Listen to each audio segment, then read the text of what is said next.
بسم الله الرحمن الرحيم الحمد لله رب العالمين وصل اللهم على سيدنا محمد وعلى آله وصحبه أجمعين رب اشرح لي صدري ويسر لي أمري واحلل عقدة من لساني يفقه قولي اللهم لا علم لنا إلا ما علمتنا إنك أنت العليم الحكيم ولا حول ولا قوة إلا بالله العلي العظيم.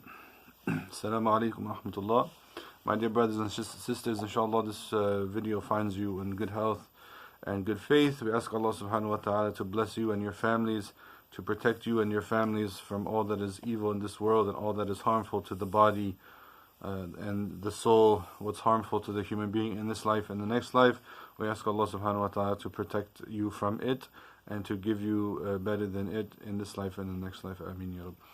So inshallah we wanted to continue reading as we've been doing over the previous months, reading from the book Sharh the Mختصر الإيمان, which is a summary of Imam Al-Bayhaqi's large work called The Branches of Faith, in which he enumerates all the various manifestations of faith based on the Quran and Sunnah and the sayings of the scholars and the early generations.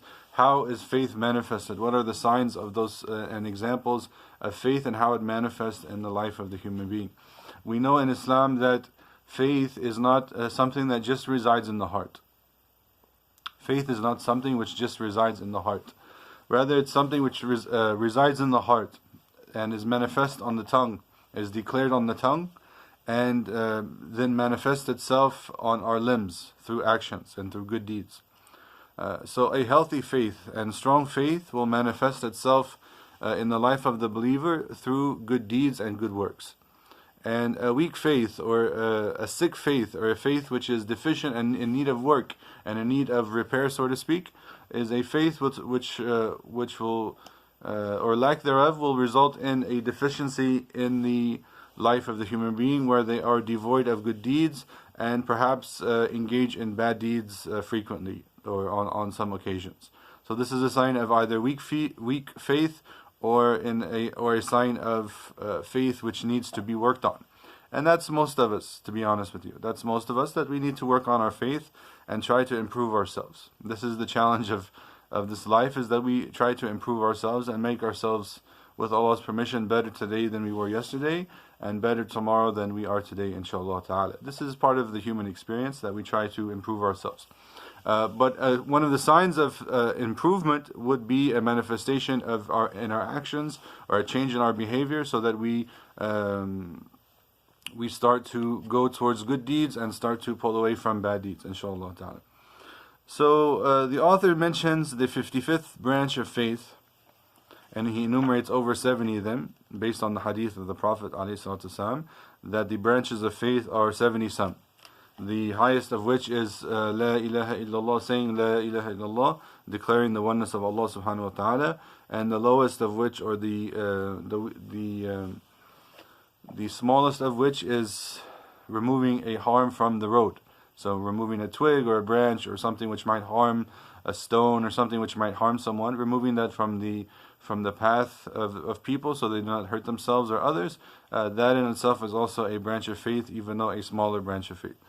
So he mentions here the 55th branch of faith is piety and kindness to one's parents. And he mentions a number of ayat from the Quran, from Surah Al-An'am and Surah Al-Isra, وَبِالْوَالِدَيْنِ إِحْسَانًا, and he says وَبِالْوَالِدَيْنِ إِحْسَانًا إِمَّا يَبْلُغَنَّ عِنْدَكَ الْكِبَرَ أَحَدُهُمَا أَوْ كِلَاهُمَا فَلَا تَقُلْ لَهُمَا أُفٍّ وَلَا تَنْهَرْهُمَا وَقُلْ لَهُمَا قَوْلًا كَرِيمًا واخفض لهما جناح الذل من الرحمة وقل رب ارحمهما كما ربياني صغيرا.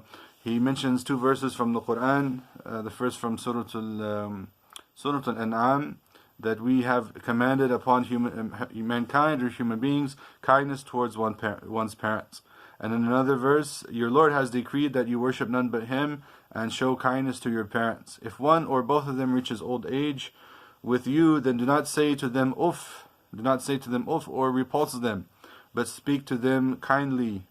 Lower to them the wing of submission, the wing of humility, through mercy, and say, O my Lord, have mercy upon them as they did care for me and have mercy upon me when I was little.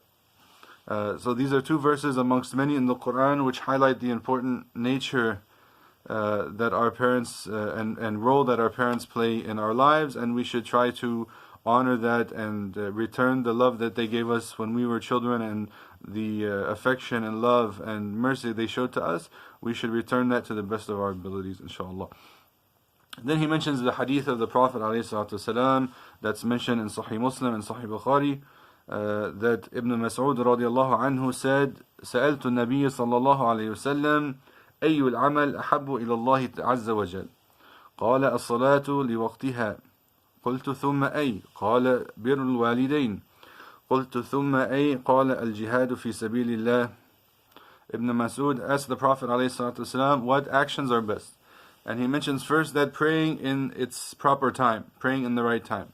Then he said, what's best after that? He said, kindness towards one's parents. To have kindness towards one's parents. Then he said, what's next? And he said, struggling in the path of Allah. Struggling in the path of Allah. So these were some of the things which the Prophet ﷺ mentioned, which were best or of the greatest deeds for the human being.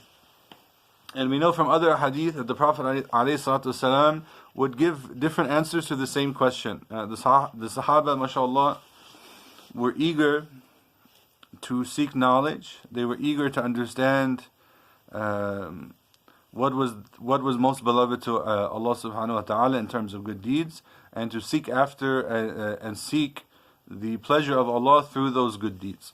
So they wouldn't ask about something trivial, they would ask about that which was most beloved to Allah Azza wa Jal, and then they would rush after that. They would try their best to run after those things. But we find when we look at the collections of ahadith that the Prophet ﷺ would answer different people in different ways. And the scholars have looked at those ahadith and understood that the Prophet ﷺ would give people answers according to the situation of the person, so they might benefit and refine their character. So from this branch of faith, the 55th branch of faith is honoring and being kind to one's parents. And we see in the present circumstances that we're in with the coronavirus, we see a wonderful opportunity to serve our parents, to honor our parents, to protect our parents, to do everything we can to make sure that they are happy and comfortable in this life, and they are happy with us, and we might make that relationship a means to get close to Allah Azza wa Jal through that service, inshallah. The next branch of faith is the 56th branch of faith, which is Silat al-Arham. Silat al-Arham, or maintaining good ties with relatives. Maintaining good ties with relatives. Allah subhanahu wa ta'ala mentions, would you then, if you were given the command, cause corruption in the earth and cut your family ties? Such are they whom Allah curses, so that He deafens them and makes their eyes blind. Then he mentions a hadith of the Prophet ﷺ as recorded in Bukhari and Muslim. من أحب أن يبسط له في رزقه وينسأ له في أثره فليصل رحمه. He mentions the hadith of the Prophet ﷺ, whoever would like to his sustenance to be increased, his rizq to be increased, and to be blessed in his lifespan, in his life, to have a long life, or to be blessed in the life that he was given, he should maintain good ties with his relatives. So this is one of the grave sins that we can do, is to cut our family ties and not maintain that responsibility. We ask Allah subhanahu wa ta'ala to bless our families, to give our families guidance, to guide them to Islam, and if they have found Islam, to allow them to remain in Islam, to allow them to meet Allah Azza wa Jal with clean hearts and with faith in their hearts and love for Allah and His Messenger and His book and His religion, to guide us in these difficult times. We ask Allah subhanahu wa ta'ala to give us what is good in this life and give us good in the next life, and save us from the hellfire, and save us from the punishment of the hellfire. رَبَّنَا آتِنَا فِي الدُّنْيَا حَسَنَةً وَفِي الْآخِرَةِ حَسَنَةً وَقِنَا عَذَابَ النَّارِ ربنا لا تزغ قلوبنا بعد إذ هديتنا وهب لنا من لدنك رحمة إنك أنت الوهاب. اللهم صل وسلم وبارك على سيدنا محمد وعلى آله وصحبه أجمعين، وآخر دعوانا أن الحمد لله رب العالمين، والسلام عليكم ورحمة الله وبركاته.